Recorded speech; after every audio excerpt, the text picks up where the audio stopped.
So, hey, hello guys, welcome to our school. இன்னைக்கு நம்ம class 11 physics kinetic theory பற்றி பார்க்க போகிறோம். ஸோ ஃபர்ஸ்ட் வந்து இன்ட்ரடக்ஷன். ஸோ பொதுவாக kinetic theory of gases தான் என்ன? The kinetic theory of gases describe how gases behave by assuming that the gas is made up of quickly moving atoms or molecules.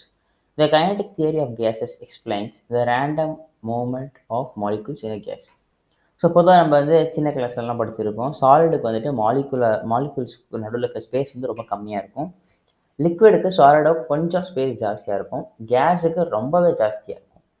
So அப்போ கேஸுக்கு நிறைய molecular space molecule distance வந்து நிறையா இருக்கும்போது ஒவ்வொரு மாலிகுலுக்கும் நடுவில் இருக்க டிஸ்டன்ஸ் ரொம்ப நிறையா இருக்கும், ஸ்பேஸ் நிறையா இருக்கும். அப்படி இருக்கும்போது அது வந்துட்டு பொதுவாக மூவ் பண்ணுறதுக்கு டெண்ட் ஆகும். ஸோ மூவ் ஆகிறதுக்கு பார்க்கும்.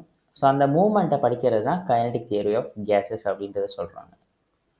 ஸோ இந்த ஆட்டம்ஸ் எல்லாமே இந்த ஆட்டம்ஸ் இல்லைனா மாலிகுல்ஸ் வந்து எப்போவுமே குயிக்காக மூவ் ஆகிட்டே இருக்கும் அப்படின்றத சொல்கிறாங்க. ஸோ அதனால தான் கேஸே உருவாகுது அப்படின்றதையும் இவங்க சொல்கிறாங்க. ஸோ அடுத்து பிஹேவியர் ஆஃப் கேஸ் எப்படி பிஹேவ் ஆகும். ஸோ அதுக்கு வந்து ஒரு 5 பாயிண்ட் இருக்குது. நம்ம என்னென்னு பார்க்கலாம். Gas is the composition of a large number of molecules that are constantly in random movement. So gas வந்துட்டு நிறைய சின்ன சின்ன மாலிகுல்ஸ் சேர்ந்தால் தான் ஒரு கேஸ். ஸோ ரேண்டம் மூவ்மெண்ட்டில் அது மூவ் ஆகும்போது அதை வந்து நம்ம கேஸ்ன்னு டிஃபைன் பண்ணுறோம். அடுத்து second point. The volume of the molecules is negligible as the distance between the gas molecules is greater than the size of the molecules.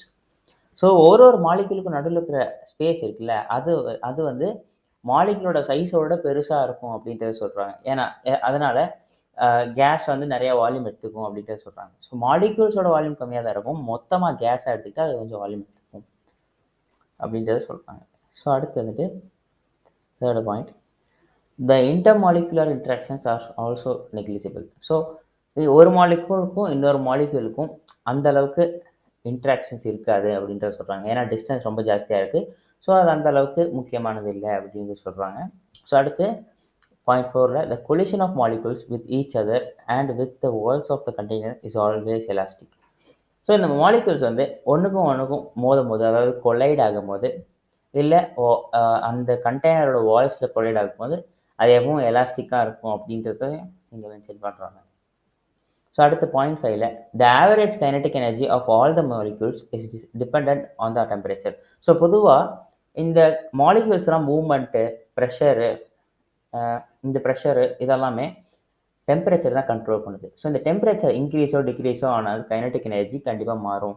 So இதை டிபெண்ட் பண்ணி தான் எல்லா மாலிகுல்ஸும் இருக்குது அப்படின்றத சொல்கிறாங்க. கேஸோட எல்லா மாலிகுல்ஸும் கைனடிக் எனர்ஜி, அதாவது டெம்பரேச்சர்னால உருவாகிற கைனடிக் எனர்ஜி டிபெண்ட் பண்ணி தான் இருக்குது அப்படின்றத இங்கே சொல்கிறாங்க. ஸோ அடுத்து factors affecting behaviour of gas. So இந்த டெம்பரேச்சர்னால உருவாகிற கைனடிக் எனர்ஜினால தான் டிபெண்ட் ஆகிருக்குன்றாங்க. ஸோ அதை பற்றி நம்ம கொஞ்சம் டீட்டெயிலாக பார்க்கலாம்.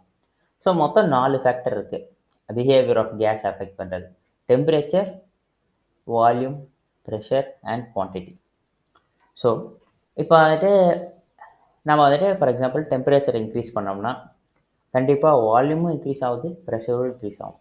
டெம்பரேச்சரை டிக்ரீஸ் பண்ணோம்னா வால்யூமும் டிக்ரீஸ் ஆகும், ப்ரெஷரும் டிக்ரீஸ் ஆகும் கேஸ்க்கு. ஸோ இது ஒரு பொதுவான ஃபேக்டர்ஸ். ஸோ இந்த மாதிரி குவான்டிட்டிக்கும் சில ஃபேக்டர்ஸ் இருக்குது, வால்யூமுக்கு சில ஃபேக்டர்ஸ் இருக்குது, ப்ரெஷருக்கு சில ஃபேக்டர்ஸ் இருக்குது.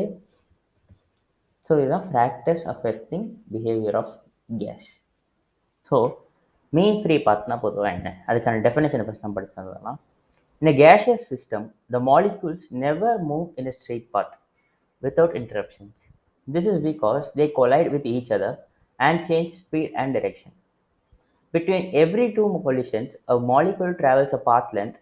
The mean free path is the average of all path lengths between collisions.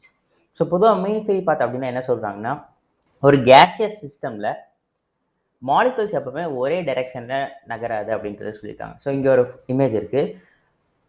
இந்த மாலிகுல்ஸ் வந்து ஒரு இடத்துல போய் கொலைட் ஆகும். கண்டிப்பாக அந்த வாலில் போய் ஹிட் ஆகும்போது திருப்பி அதோட டைரெக்ஷன் சேஞ்ச் ஆகும், ஸ்பீட் சேஞ்ச் ஆகும். இந்த மாதிரி அது வேற ஒரு மாலிகுல் கூட கொலைட் ஆகும்போதும் டைரெக்ஷன் சேஞ்ச் ஆகும், ஸ்பீட் மாறும் அப்படின்றத சொல்கிறாங்க. ஸோ இதனால தான் அது எப்போவுமே ஸ்ட்ரெயிட் பாத்தில் போகாது அப்படின்றத சொல்கிறாங்க. Between every two collisions, a molecule travels a path length. So எல்லா கொலிஷன்ஸ்க்கு நடுவுலயுமே அந்த மாலிக்யூல் வந்து ஒரு பாத் லென்த் டிராவல் ஆகுது இல்லையா? ஸோ ஃபர்ஸ்ட் ஒரு கொலைட் ஆனதுக்கப்புறம் ஒரு பாத் லென்த் டிராவல் ஆகி அப்புறம் இன்னொரு கொலைட் ஆகும். ஸோ அந்த டிராவல் ஆன பாத் லென்த் தான் அந்த டிராவல் ஆன பாத் லென்த் இருக்குல்ல.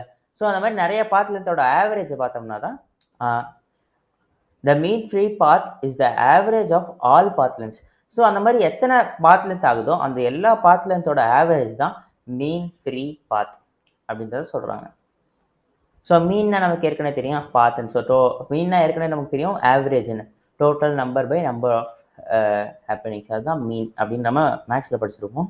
ஸோ அதான் இங்கே மென்ஷன் பண்ணியிருக்காங்க mean free path. So that's it guys. Thank you for வாட்சிங்.